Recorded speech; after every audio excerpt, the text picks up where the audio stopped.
តើកម្ពុជានឹងធ្វើអ្វីបន្តខណៈកងទ័ពថៃនៅតែបន្តរំលោភលើបទឈប់បាញ់រាយខ្សែបន្លាលួសនិងកាន់កាប់ទឹកដីខ្មែរដោយខុសច្បាប់ចំពោះមុខពិភពលោកសភាពការព្រំដែនកម្ពុជាថៃកាន់តែឡើងកម្ដៅខ្លាំងទោះបីជាមានបទឈប់បាញ់កាលពីចុងឆ្នាំ2025ក៏ដោយប៉ុន្តែទង្វើជាក់ស្ដែងរបស់ភាគីថៃកំពុងបង្ហាញពីការមិនគោរពច្បាប់អន្តរជាតិទាល់តែសោះកាលពីថ្ងៃទី31ខែមករាឆ្នាំ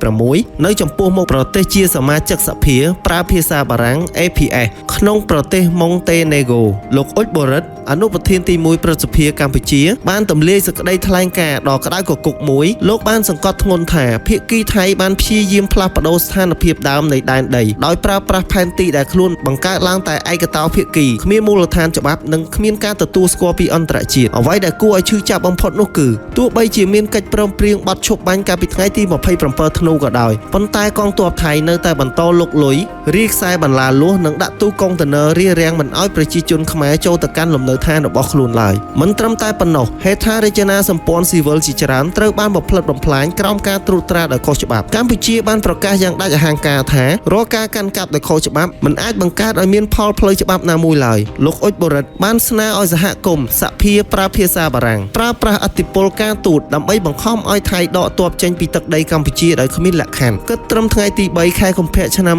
2026នេះបងប្អូនខ្មែរយើងជាង 100000 នាក់ដែលភាគច្រើនជាស្ត្រីនិងកុមារកំពុងរងគ្រោះខ្លាចជាជនភៀសសឹកមិនអាចវិលត្រឡប់ទៅផ្ទះសម្បែងវិញបានដោយសារវត្តមានកងទ័ពឈ្លានពានដែលកំពុងឡោមព័ទ្ធផ្ទះរបស់ពួកគាត់